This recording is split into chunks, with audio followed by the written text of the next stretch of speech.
주시는 말씀은 베드로전서 1장에서 5장까지의 말씀입니다.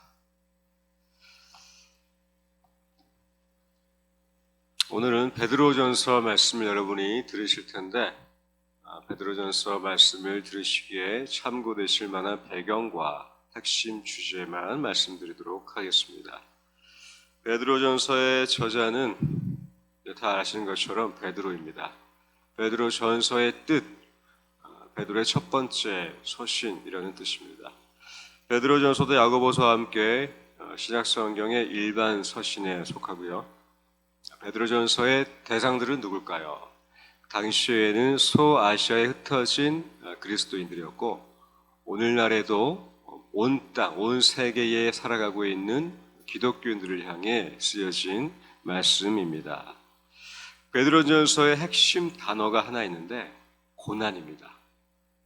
그리고 고난을 극복하는 방법과 기술, 이 두 가지가 베드로전서의 핵심 주제입니다.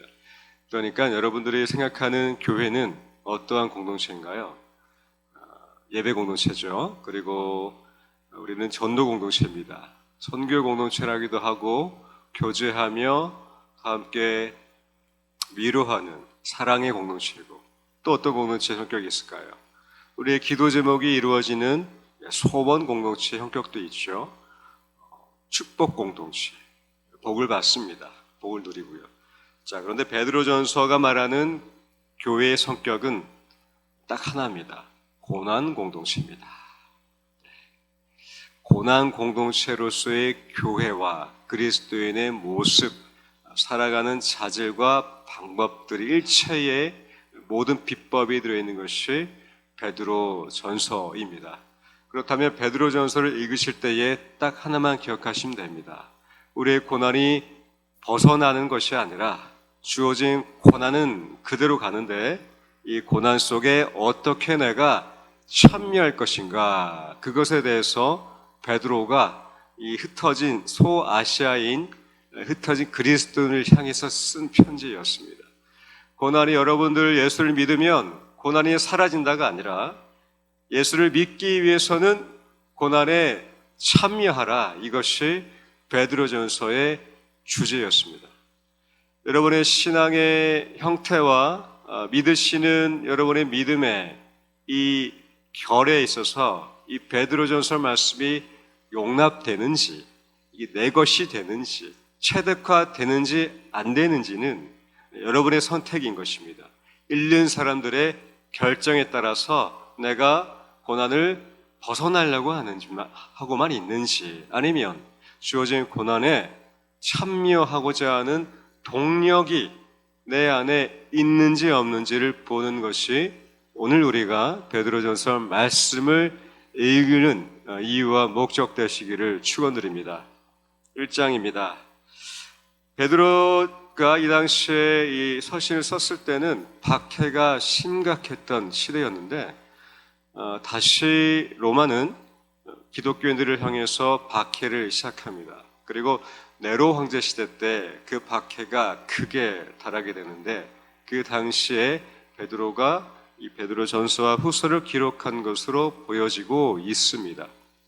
밀라노 칙령, 즉 로마에서 기독교를 더 이상 박해하지 않고 교회를 향해 뺏었던 모든 재산을 돌려주기로 결정했던 그 밀라노 칙령이 있기 전까지 기독교는 역사상 가장 크고 광범위한 박해를 받게 되었는데 이때 베드로가 고난받는 소아시아에 흩어진 그리스도인들을 위해서 쓰여진 말씀인 것입니다. 그리고 베드로는 이 1장을 통해서 1절, 2절을 통해 이 고난받는 그리스도인이 나그네다, 마치 유랑하는 나그네 순례자의 모습으로 이렇게 얘기합니다. 우리 함께 읽어볼까요? 예수 그리스도의 사도 베드로는 본도, 갈라디아, 갑바도기아, 아시아와 비두니아에 흩어진 나그네, 곧 하나님 아버지의 미리 하심을 따라 성령이 거룩하게 하심으로 순종함과 예수 그리스도의 피뿌림을 얻기 위하여 택하심을 받은 자들에게 편지하노니 은혜와 평강이 너희에게 더욱 많을지어다. 1절에 나와 있는 이 지역들은 소아시아, 박해를 통해서 흩어졌던 소아시아의 그리스도인들이 마치 나그네 같다고 베드로가 얘기합니다. 이렇게 베드로는 1장 1절에서 박해를 통해 흩어진 나그네와 같은 그리스도인들을 향해서 2절에 분명히 얘기합니다.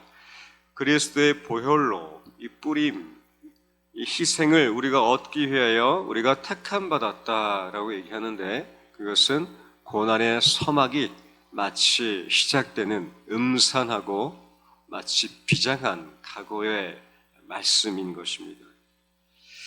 우리 이어서 1장에서는 산소망이 되시는 그리스도, 그 소망 되신 그리스도로 인해서 고난 후에 받을 영광이 있음을 베드로는 분명히 얘기하고 있습니다. 2장입니다. 2장은 이 1장이 그리스도인의 고난 가운데 소망이 누구냐? 예수님이다 라고 얘기한다면, 2장은 이 산돌이신 예수님으로 말미암아 이 고난을 위해서 부르심 받은 것을 베드로는 또 명확하게 얘기합니다. 2장 19절에서 21절까지 함께 읽겠습니다. 부당하게 고난을 받아도 하나님을 생각함으로 슬픔을 참으면 이는 아름다우나 죄가 애써 매를 맞고 참으면 무슨 칭찬이 있으리요. 그러나 선을 행함으로 고난을 받고 참으면 이는 하나님 앞에 아름다우니라.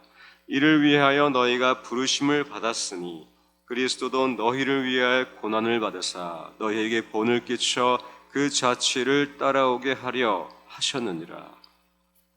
우리 모두에게 크고 작게 고난이 있지 않습니까? 모든 사람에게 다 고난이 있습니다.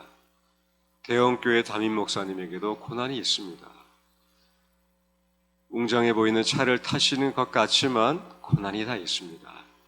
작은 개척교회도 그 담임 목사님에게도 고난이 있습니다.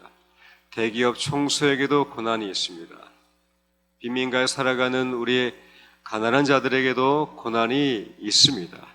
고액 연봉자에게도 고난이 있습니다. 취업이 힘들어하는 우리 청년들에게도 고난이 다 있습니다.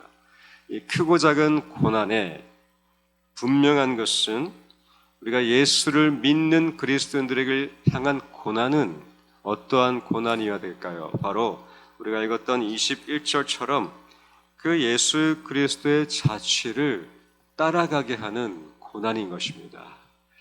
여러분들이 수도 없이 들었던 말씀과 또 수도 없이 읽었던 성경 말씀, 모든 걸 통해서 분명히 성경이 우리에게 얘기하고 있는 것은 예수님이 우리를 위해 고난을 받으시고 우리를 향해 끼치신 것은 그의 발자취를 따라가게 하려는 것이다 라고 하나님이 말씀하고 계십니다. 그것이 우리의 고난을 위한 부르심인 것입니다. 3장입니다. 이제 3장, 4장에서는 이 로마의 핍박과 이 고난으로부터 그저 참으며 살아가는 것이 아니라 이것을 어떻게 극복해야 될지 일련의 기술과 비법을 얘기합니다. 그러니까 우리 그리스도인들은 이 로마 같은 시대를 살아갈 때에 박해와 핍박, 그리고 이유 없이 십자가에서 이 죽으신 예수 그리스도의 왕의 희생을 오해하고 여전히 거부하는, 이유 없이 미워하고 싫어하는 시대적 흐름 가운데 살아가는데, 우리가 이것을 그저 가만히 있을 것이 아니라 어떻게 이 고난에 참여해야 될지에 대한 이 자세를 얘기합니다. 즉 우리가 배우고 훈련되어져서 이 고난에 적극적으로 참여하는 것을 말씀하고 있습니다. 3장은 아내와 남편으로서의 살아갈 비법을 얘기하고 있고, 그리고 무엇보다 선을 위해 고난받을 것을 얘기합니다. 악을 악으로 갚지 말고 악을 선으로 갚을 것.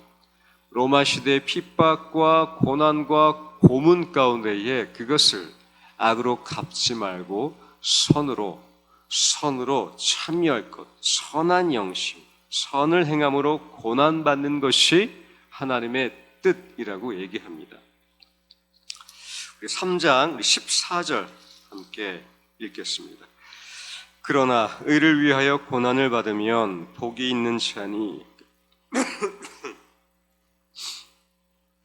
근심하지 말고. 그렇습니다. 의를 위하여 고난받는 것이 어떠한 자라고요? 복이 있는 자입니다. 하나님의 축복은 멀리 있지 않습니다. 하나님의 복을 받고 싶으십니까? 아주 쉬운 비결이 있습니다. 의를 위하여 고난 받으시면 됩니다. 그러면 복 있는 자라고 말하고 있습니다. 이것이 하나님의 축복입니다. 하나님의 축복은 저 멀리 있지 않습니다. 우리의 건강이 더 좋아지는 축복, 아멘이죠. 우리에게 필요한 모든 것을 주시면 아멘입니다. 그런데 왜 우리는 고난받으면 이것이 복이라고 생각 못할까요? 예수님이 그 큰 대업을 위해서 고난받으신 것이 우리를 향한 축복이었고, 우리 또한 의를 위하여 고난을 받으면 그것이 복이 있다라고 성경은 쉴 새 없이 우리에게 이 새벽에도 말씀하고 있습니다. 그리고 우리 2장에서 읽었던 것처럼 부당하게 고난을 받아도 누구를 생각하면요? 하나님을 생각하면, 슬픔을 참으면 이는 어떠한 것이라고요? 아름답다라고 얘기합니다. 부부간에 고난이 있으면 어떻게 얘기합니까? 아유, 아이 때문에 살지. 내가 우리 아기 때문에 산다. 이런 말 하지 않습니까? 아이고, 내가 참지. 내 딸 얼굴 보고 참는다. 이게 고난을 참는 비결이잖아요. 똑같습니다. 기독교인으로 살아가는 것. 아유, 내가 부당하게 고난 받는데 하나님 때문에 내가 참는다. 내가 이 의를 위해 고난 받는 게 내가 복 있는 사람이지. 이것이 바로 베드로가 얘기하는 고난에 참여하는 기술인 것입니다. 4장입니다. 이제 본격적으로 그리스도인의 고난으로 이 베드로는 우리를 이끌어가는데 12절과 13절 함께 읽어보겠습니다. 살아가는 자들아, 너희를 연단하려고 오는 불시험을 이상한 일 당하는 것 같이 이상히 여기지 말고 오히려 너희가 그리스도의 고난에 참여한 것으로 즐거워하라. 이는 그의 영광을 나타내실 때에 너희로 즐거워하고 기뻐하게 하려 함이라. 이것이 그리스도인이 받을 고난과 이 고난을 통한 예수님이 우리를 기뻐하시고 즐거워하시는 이 복된 말씀인 것입니다. 이어서 14절에도 이렇게 나와 있습니다. 그리스도의 이름으로 치욕을 당하면 또 어떠한 자라고요? 복 있는 자로다. 그렇습니다. 복 있는 자 되시기를 주님의 이름으로 축원드립니다. 5장입니다. 이제 고난의 결과에 대해서 이제 베드로는 명확하게 정의하고 있습니다. 우리 5장 10절 이 영광스러운 말씀을 우리 함께 믿음으로 우리의 신념을 가지시며 함께 봉독하겠습니다. 모든 은혜의 하나님 곧 그리스도 안에서 너희를 부르사 자기의 영원한 영광에 들어가게 하신 이가 잠깐 고난을 당한 너희를 친히 온전하게 하시며 굳건하게 하시며 강하게 하시며 터를 견고하게 하시리라. 아멘. 이 10절의 말씀이 2023년 연말 우리가 겪고 있는 이 고난에 참여하는 이유와 목적과 결과와 축복이 되시기를 주님의 이름으로 축원드립니다. 이제 베드로전서 1장에서 5장까지 말씀 경청하겠습니다. 주의 말씀은 내 발의 등이요 내 길의 빛이십니다. 아멘.